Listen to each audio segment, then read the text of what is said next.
Hi ඉතින් කොහොමද ඔන්න අදත් ආදරෙන් පිළිගන්නවා project it true YouTube channel එකට.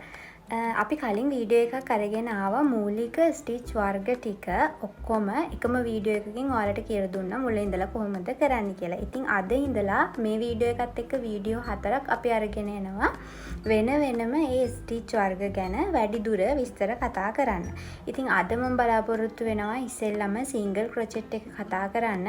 එතකොට අපි මේකෙදී සිංගල් ක්‍රොචෙට් එක ගොතන්නේ කොහොමද කියන තැන ඉඳලා සිංගල් ක්‍රොචෙට් එකෙන් අපිට ඉස්සරහට සිංගල් ක්‍රොචෙට් එක අපි පුරුදු වුණාට පස්සේ අපිට ඒකෙන් ගොතන්න පුළුවන් මොනවද කියලාත් මම ඔයාලට පෙන්නනවා. ඉතින් එහෙනම් අපි යමු සිංගල් ක්‍රොචෙට් එක ගොතන හැටි සහ ඒකෙන් අපිට ඉස්සරහට තව ගොතන්න පුළුවන් මොනවද කියලා කතා කරන්න.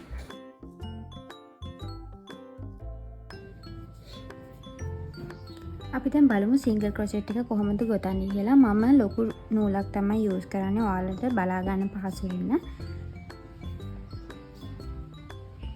ඉස්සෙල්ලාම අපි නූල මේ විදිහට පටලවා ගන්න ඕන.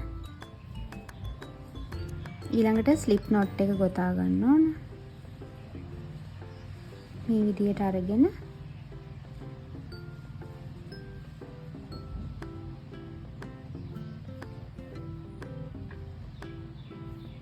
ඒ විදිහට බලා ගන්න. ඊළඟට අපි චේන් ගොතා ගමු. චේන් 10ක් ගොතා ගමු.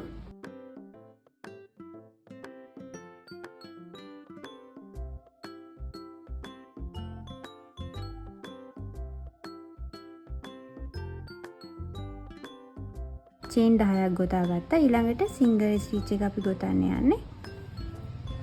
මේ පළවෙනි චේන් එක අතෑරලා දෙවෙනි චේන් එකට තමයි අපි පළවෙනි ස්ටිච් එක ගොතන්නේ. මේ විදිහට මේ හුක් එක මේ පැත්තට තියාගෙන අපේ පැත්තට තියාගෙන මේ විදිහට චේන් එක ඇතුලෙන් දාලා නූල පටලවල එළියට අරගෙන දැන් එතකොට මෙතන අපිට ලූප් දෙකක් හැදිලා තියෙනවා. ඒ ලූප් දෙක මේ විදිහට මේ නූල පන්නලා අරගෙන ලූප් දෙකම මේ විදිහට පන්නලා අවසන් කරනවා. ඊළඟ එකටත් ඒ විදිහමයි චේන් එක ඇතුලෙන් එහෙම හුක් එක දාලා නූල මේ විදිහට එළියට ඇදලා ගන්නවා. එතකොට ලූප් දෙකක් හැදෙනවා. ඊළඟට මේ විදිහට නූල පටලවලා අරගෙන මේ විදිහට තමයි සිංගල් ස්ටිච් එක ගොතන්නේ. එච්චර අමාරු නැහැ. පුරුදු වුණාම ඔයාලට ලස්සනට නීට් එකට මේක ගොතා ගන්න පුළුවන්.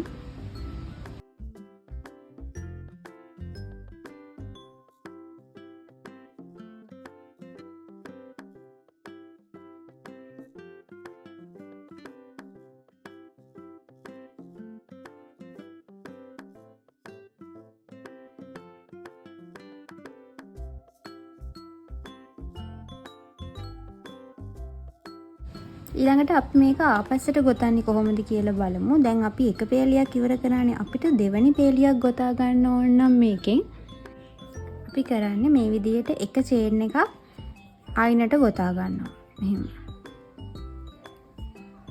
ඊට පස්සේ අපි මේක මේ විදිහට අනිත් පැත්ත හරව ගන්නවා. හරවගෙන මේ පළවෙනි චේන් එක තියනවානේ.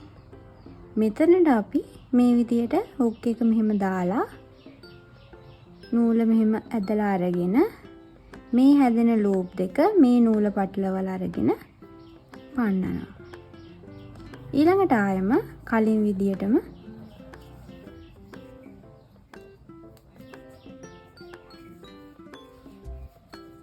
මේ විදිහට ගොතාගෙන යන්න තමයි තියෙන්නේ.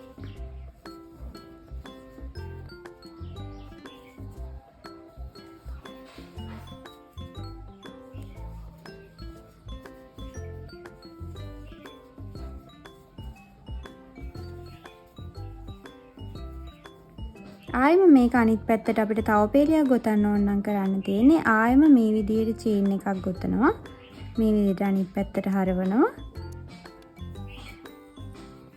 මේ විදිහට ගොතාගෙන යනවා.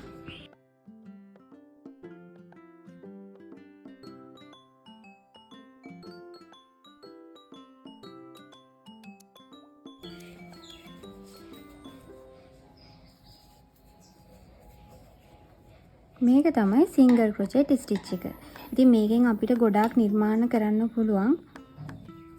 මම ඔයාලට දැන් පෙන්නන්නම් මේකෙන් කරන්න පුළුවන් නිර්මාණ මොනවද කියලා. මේ තියෙන සිංගල් ක්‍රොචට් එකකින් කරන නිර්මාණ කීපයක්. මේ තමයි ටොයිස්. අපි ටොයිස් වලට වෙනම නමක් තියෙනවා ආමිගුරුමි කියලා. ආමිගුරුමි ටොයිස් තමයි මේ තියෙන්නේ. සිංගල් ක්‍රොචට් ස්ටිච් එක විතරයි අපි මේකට යොදාගන්නේ. ඒ වගේම ඔයාලට මේ වගේ කී ටැග් ගොතා ගන්නත් පුළුවන්. අපි කලින් වීඩියෝ එකක් අරගෙන ආවා. බෙයා කී ටැග් එකක් ගොතන්නේ කොහොමද කියලා මේ සිංගල් ස්ටිච් එකෙන්. ඉතින් ඩිස්ක්‍රිප්ෂන් බොක්ස් එකේ දාලා තියෙනවා ලින්ක් එක මේ කී ටැග් එක ගොතන්නේ කොහොමද කියලා. ඉතින් දැන් ඔයාලා හොඳටම දන්න නිසා සිංගල් ක්‍රොචට් ස්ටිච් එක ගොතන්න ඔයාලට පුළුවන් මේ ලින්ක් එක හරහා ගිහිල්ලා කොහොමද කී ටැග් එකක් ගොතන්නේ කියලා බලන්න. ඒ වගේම ඔයාලට පුංචි බිස්නස් එකක් පටන් ගන්නත් පුළුවන් කී ටැග් ගොතලා ඒ වීඩියෝ එකත් බලන්න කියලා ආදරෙන් ඉල්ලනවා. ඊළඟට අපි කතා කරමු සිංගල් ක්‍රොචට් ස්ටිච් එකට තියෙන සිම්බල් එක මොකක්ද කියලා. Pinterest එකේ ගිහින් බලුවොත් ඔයාලට දැනගන්න පුළුවන් ගොඩාක් තියෙනවා පැටර්න් වර්ග. ඉතින් මේ පැටර්න් එකක් බලලා කොහොමද අපි දෙයක් ගොතන්නේ කියලා දැනගන්න පුළුවන් මේ ස්ටිච් වර්ග වලට තියෙන සිම්බල් ගැන කතා කරාට පස්සේ. මොකද සිම්බල් ගොඩාක් තියෙනවා මේ ස්ටිච් වර්ග වලට. ඔයාලට පැටර්න් එකක් කියවන්න ඒක ටිකක් ඇඩ්වාන්ස් දෙයක්. ඔයාලා ස්ටිච් වර්ග ටික ඔක්කොම දැනගත්තට පස්සේ මම ඔයාලට කියලා දෙනවා කොහොමද පැටර්න් එකක් කියව ගන්න කියලා. ඉතින් මේ තියෙන්නේ සිංගල් ක්‍රොචට් ස්ටිච් එකට තියෙන සිම්බල් එක. මේ සිම්බල් එක මේ වගේ දෙවිදියකට පෙන්වලා තියෙන්න පුළුවන්. ඉතින් මේ දෙවිදියටම තියෙන්නේ එකම දේ කියලා ඔයාලා මතකේ තියාගන්න.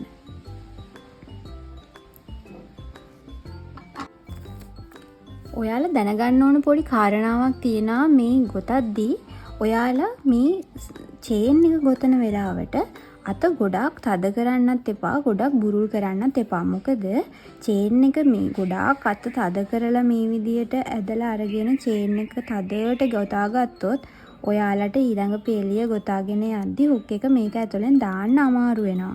ඔයාලා කරද්දි ඔයාලට තේරෙයි බලන්න මේ හුක් එක මේක ඇතුළට යවන්න හරි අමාරුයි. මෙහෙම තද වුණාම. ඒ වගේම තමයි ගොඩාක් ලූස් එකට ගොතන්නත් එපා. එතකොට හරියට නීට් එකට අපිට ගොතා ගන්න බැරි වෙනවා. මේ තියෙන තදටම ගොතපු චේන් ටික ඊළඟට මම පෙන්නනම් ඔයාලට ලූස් එකට ගෙතුවාම